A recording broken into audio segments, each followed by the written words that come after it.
I'm Olivia Miller, 26, stumbling along the gravel shoulder of Route 9 with my 2-year-old clinging to my chest.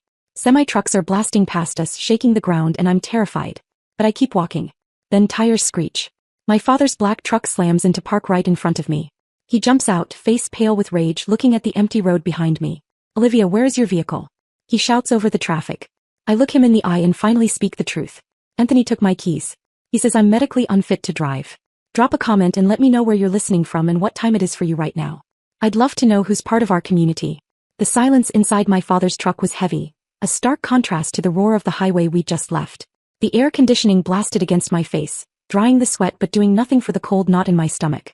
Noah had fallen asleep instantly in the car seat, lulled by the vibration of the engine. I looked at his small, peaceful face and felt my hands start to shake. The adrenaline was fading, leaving behind only shame. How long? My father asked. He didn't look at me. His eyes were fixed on the road, his hands gripping the steering wheel so hard his knuckles were white. He wasn't asking as a dad. He was asking as a police chief interviewing a witness.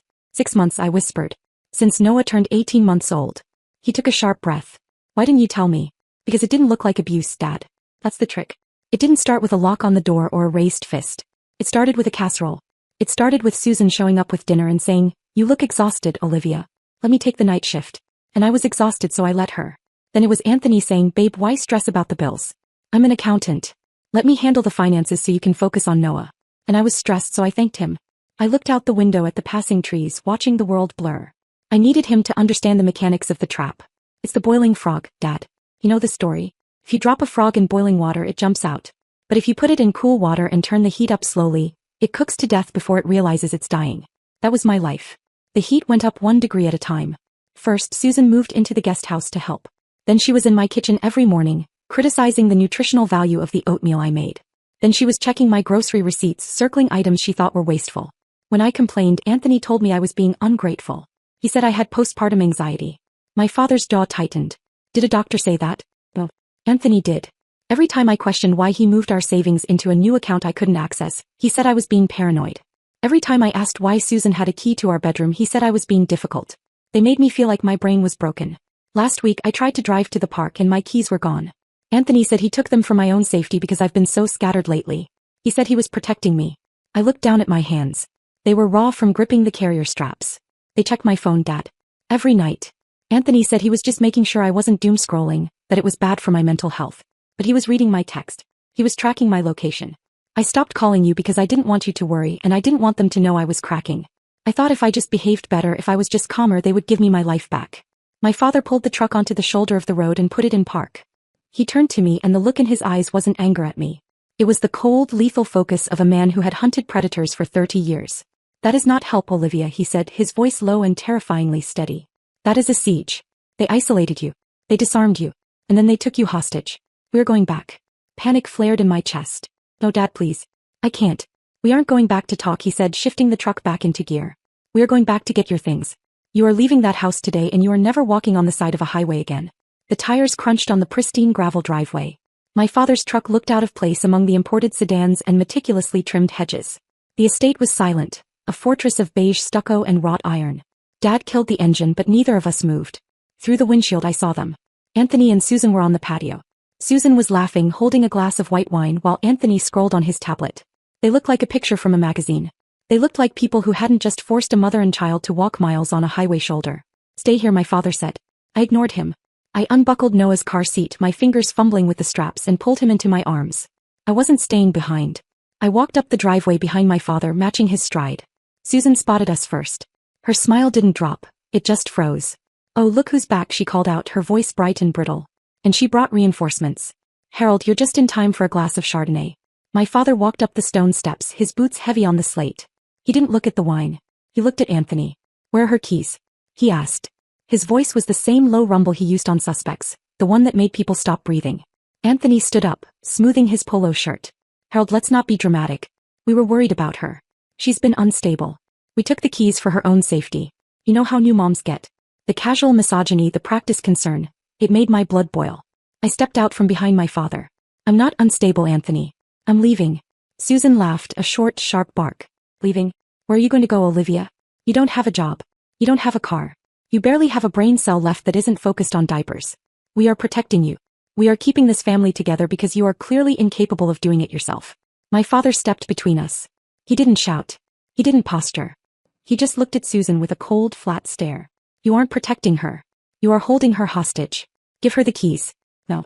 Anthony crossed his arms, trying to match my father's height but failing miserably. Or what, Harold? You going to arrest me? It's my car. It's my house. I make the rules. She wants to leave, she can walk. But she's not taking my son. The air in the yard changed. The birds seemed to stop singing. My father took one step closer to Anthony. You want to talk about rules? Fine. Let's talk about the law. You are withholding her personal property. You are restricting her movement. And if you try to stop her from leaving with her child, that is unlawful imprisonment. Susan scoffed. Oh please. She's hysterical. She needs rest. She needs her passport, my father said, turning to me. Go inside. Get your documents. Get the baby's things. I'll handle them. I ran past Anthony, dodging his outstretched hand.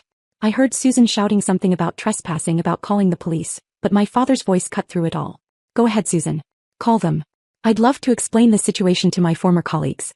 I raced up the stairs, my heart pounding against my ribs. The house felt different now, cold, alien. It wasn't my home. It was a crime scene. I tore open the closet door, my hands moving with a frantic, clumsy speed. I didn't fold anything. I shoved clothes into the duffel bag.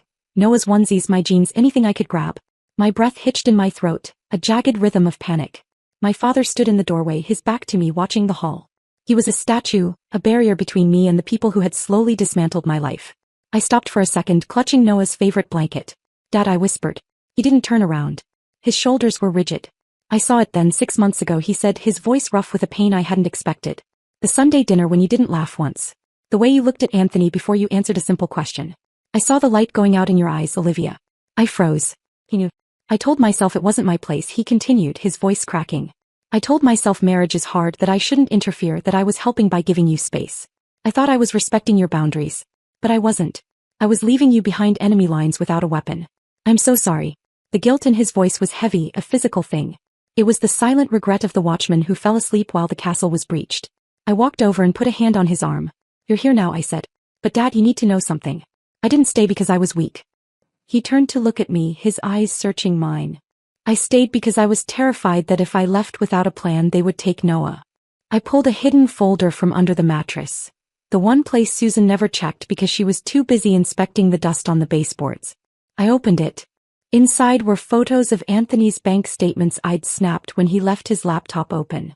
Screenshots of texts between him and Susan discussing how to manage me. I wasn't just surviving, Dad, I said, my voice steadying. I was gathering ammunition. It's the invisible chain of the survivor.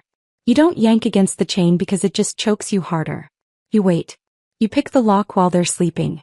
I was waiting for the moment I could leave with Noah and never have to look back. Today was that moment. My father looked at the folder, then at me. He didn't see a victim anymore. He saw his daughter. Let's go, he said. We walked out of the bedroom. Anthony was at the bottom of the stairs, looking up at us with a mix of fury and disbelief. Susan was behind him, her phone in her hand. You can't take him, she shrieked, pointing at Noah in my arms. That is kidnapping. I have the police on the line right now. My father didn't even slow down. He descended the stairs step by heavy step, forcing Anthony to back up. It is not kidnapping for a mother to travel with her child, Susan, my father said, his voice projecting with the authority of a man who knew every statute by heart. But preventing a person from leaving a premises? That is unlawful restraint. And if you lie to a 911 dispatcher about a custody dispute to incite a police response, that is filing a false report. Do you want me to spell out the sentencing guidelines for you? Susan's mouth snapped shut. Her thumb hovered over her phone screen, trembling. I walked past them. I didn't look at Anthony. I didn't look at the kitchen where I'd cried over burnt toast. I walked out the front door into the blinding afternoon sun. The air tasted different out here. Tasted like oxygen. The drive to my father's house felt like the first real breath I'd taken in a year. The silence wasn't empty. It was safe. Noah babbled in the back seat, pointing at the passing trees, oblivious to the fact that his mother had just burned down her life to save his. When we pulled into Dad's driveway, I expected relief. Instead, my brain switched into overdrive. The adrenaline crash was brutal, leaving me shaky and nauseous. We need to check everything, I said, dumping the duffel bag on Dad's kitchen table. My father was already on the phone with his lawyer, but he nodded at me, Check what? The money. The documents. Everything. I spread the papers out. I'd managed to grab the file folder from Anthony's home office while Dad was blocking the stairs. My hands trembled as I opened it. Bank statements. Loan agreements. Title documents. It took 10 minutes to realize the extent of the damage. Dad hung up the phone and walked over. What did you find? I stared at the paper in my hand, the numbers blurring. My car, I whispered. The SUV you bought me when Noah was born. Yeah. It's gone. Anthony sold it 3 weeks ago to a dealership in the next county. The bill of sale was right there, dated the day after he took my keys. $12,000. My father's face went stoic, a mask of controlled rage. He sold a gift given to his wife? He didn't just sell it, Dad. Look at this. I pushed a bank transfer receipt toward him. He used the money to pay off a credit card. But the card isn't in his name. It's in Susan's. Dad picked up the paper. Susan's gambling debt? Or a failed business venture? Does it matter? They stole my car to pay her bills. But that wasn't the worst of it.